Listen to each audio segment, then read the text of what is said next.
నమస్కారాలు. ఈరోజు మంచిర్యాల మండలం అదేవిధంగా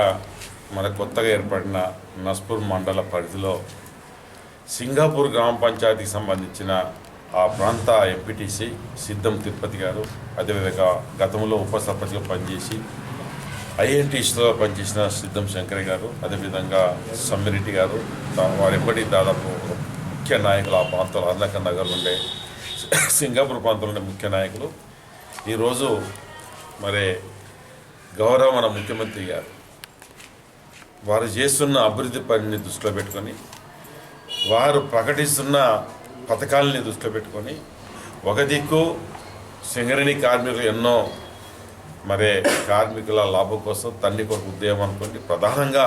అది జీవితంలో మర్చిపోని కార్యక్రమం గౌరవ ముఖ్యమంత్రి గారు సింగరేణి బిడ్డలకు మరి ఒక వరంగా ఇచ్చిన సందర్భం అనుకోండి.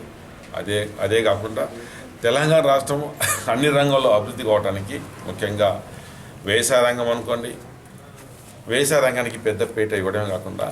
ఈ తెలంగాణ రాష్ట్రంలో ఉన్న ప్రతి నియోజకవర్గానికి పెద్ద ఎత్తున సాగునీరు ఇవ్వాలని, మరొకటి తాగునీరు ఇవ్వాలని,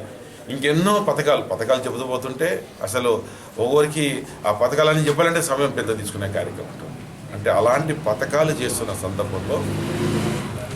ఈనాడు కలుస్తున్న వారందరి ఆలోచన ఇక భవిష్యత్తులో ఈ తెలంగాణ రాష్ట్రంలో ఒక టీఆర్ఎస్ పార్టీ తప్ప మరొక పార్టీకి భవిష్యత్తు లేదు. ముఖ్యంగా కాంగ్రెస్ పార్టీకి అయితే ఈ రాష్ట్రంలో ఏమాత్రం అవకాశం లేదు. ముఖ్యంగా ఈ నియోజకవర్గంలో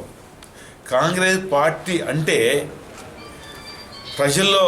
గతంలో అధికారం ఉన్నప్పుడు ఇక్కడ పూర్తిగా భూ కబ్జాలు, దౌర్జన్యాలు,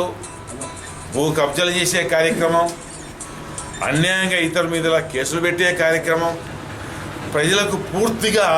కాంగ్రెస్ పార్టీ అంటేనే ఈ ప్రాంతంలో కాంగ్రెస్ పార్టీ అంటేనే అసహించే విధంగా అలా ఆ కాంగ్రెస్ పార్టీ ఇప్పుడు కూడా ఈ ప్రాంతంలో ఆ పద్ధతులు ఉన్న గతంలో ఉన్న పద్ధతులు మళ్ళీ ఈ ప్రాంతంలో వాళ్ళకి ఎలాంటి ఆ పార్టీకి ఇక్కడ అవకాశమే ఉండొద్దన్న ఆలోచనతోటి ఒక నమ్మకం, విశ్వాసం, అది కేసీఆర్ గారి మీద నమ్మకం, విశ్వాసంతో ఈరోజు పార్టీలో కలుస్తున్నారు.